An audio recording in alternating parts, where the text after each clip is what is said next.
Hi, this is Jennifer Gonzalez for Cult of Pedagogy. In this video, I'm going to demonstrate a teaching configuration called the in-class flip. The pattern for a traditional flipped classroom goes like this. Instead of using lots of valuable class time delivering content to students, then having students apply that learning at home, you flip that arrangement, pre-recording the direct instruction and having students watch it at home, then doing the application part, what we typically think of as homework, in class. This arrangement is great when all your students have good home access to technology, but if they don't, the flip can fall apart. And access isn't the only problem. Some homes aren't conducive to the kind of learning that a traditional flip requires. Although districts are working on creative solutions to address these challenges, an in-class flip provides another alternative. Whereas a traditional flip depends heavily on things going right at home, the in-class flip keeps all parts of the flip at school, thus assuring that more students get the benefits of the flipped concept. Here's how it works. Suppose you teach Spanish. This week, you're ready to introduce the difference between the verbs ser and estar. So, just like in a regular flipped classroom, you record a short lecture on this concept. Now, instead of having students watch this video at home, the video becomes one station in your class. So suppose you have about 6 devices in your classroom for this kind of station. That takes care of one group of 6. If you have 30 students, we need good quality stations for the rest of them. Since this is a foreign language class, another station can be a memory game, using vocabulary that's already been learned, along with a few new words and a dictionary to look them up. That takes care of 6 more students. Notice that this is a game that can be played over and over. It's good to have a few stations like this, since others may require students to go longer than planned, and an infinite station like this one can absorb some of that extra time without students getting antsy. In another station, students could work in pairs, reading a skit that makes heavy use of the verbs ser and estar. For students who have already watched the video, this will reinforce what they learned. For those who have not, it'll act as an anticipatory set, building curiosity about those 2 words. Just like with the previous station, this activity can be done over and over if needed. Students can switch partners or roles if they get restless.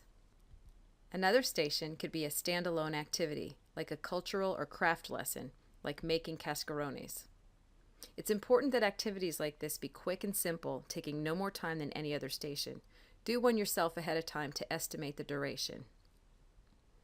Another station could be a basket of clothes and household objects, along with a set of cards that give Spanish instructions for dressing up and acting out short scenarios. So where is the teacher all this time? This is what makes this a flip, rather than just station work.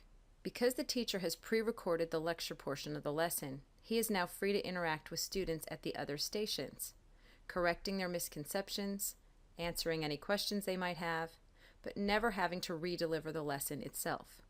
So right now, you'd have exactly the right number of stations for your students. But notice that none of these really builds on the learning that took place in the video station. And if you've ever done stations before, you know that it helps a lot to have at least one extra station to keep things from backing up.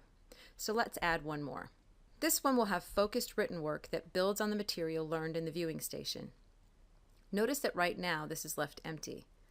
Because students need to watch the video before doing this station, it should be left empty in the first round. To help organize things, go ahead and number your stations. Notice that I made the empty station last and the video viewing station second to last. So get students started at their first station, and after a set amount of time, have them rotate to the next station.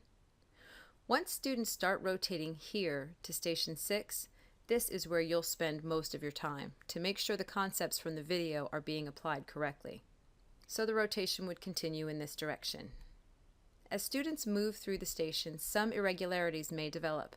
One student will need to repeat the video, or a late arriving student will need to be worked into the rotation. Stations are ideal for this kind of differentiation as long as you plan for it. To keep things running smoothly, have a final independent activity like silent reading for students to do when they're completely finished with all stations. Or assign leadership roles for students who finish quickly, the dealer at the card game, the scenario reader at the dress-up station, or an assistant at the cascarone table. If you teach in a self-contained classroom or have extended class periods, an in-class flip could take place in one day, maybe taking about 90 minutes or so, depending on the kind and number of stations you set up. If you teach many groups in shorter periods of time, keep your stations set up over a few days or even a week, with the goal that students will finish them all by the end of a set period of time. I hope the in-class flip offers you a new option for using technology in your teaching. Thanks for watching and have a great day.